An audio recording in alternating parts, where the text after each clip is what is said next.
I've got a lot of great recipes for coffee that I'm going to be sharing with you in the coming days, just because I'm going to try to help you save some money too if that's what you're interested in. My very simple way of measuring is I use, by the way, this is a 24-ounce cup, and I use 1 cup of cold coffee. If you want to buy cold coffee, that's fine. You know what my coffee is? It's coffee that I perked yesterday in this lovely percolator, because nothing's better than a percolated coffee. And what we did not drink hot, I put in a mason jar and put it in my refrigerator because I didn't want to waste it. That's the cold coffee that I'm using right here. And I just put in to this 24-ounce cup, I put in 1 cup of cold coffee. Now, it's about how I want it to taste.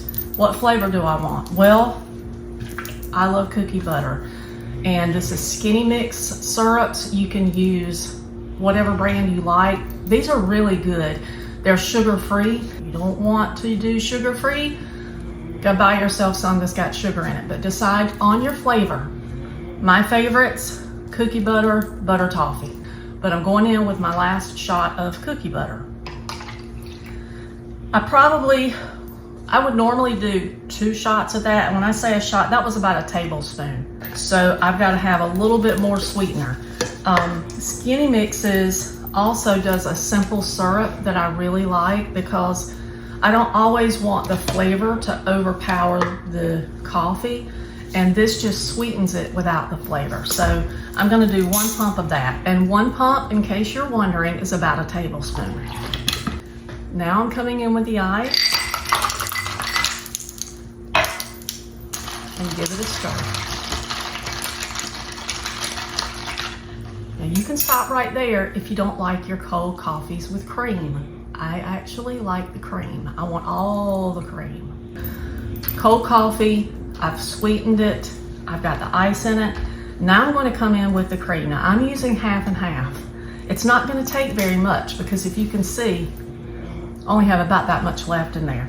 You could also come in with heavy whipping cream. It makes it really nice and decadent, but I just stick with the half and half. It works for me. And that was about 1/4 of a cup of half and half that I put in there. And I'm just going to give it a stir. You can get really creative with these at home. You can add whipped topping. You could add cinnamon, honey, whatever you like. But this one is absolutely delicious. And let's see what it tastes like. Perfect every time.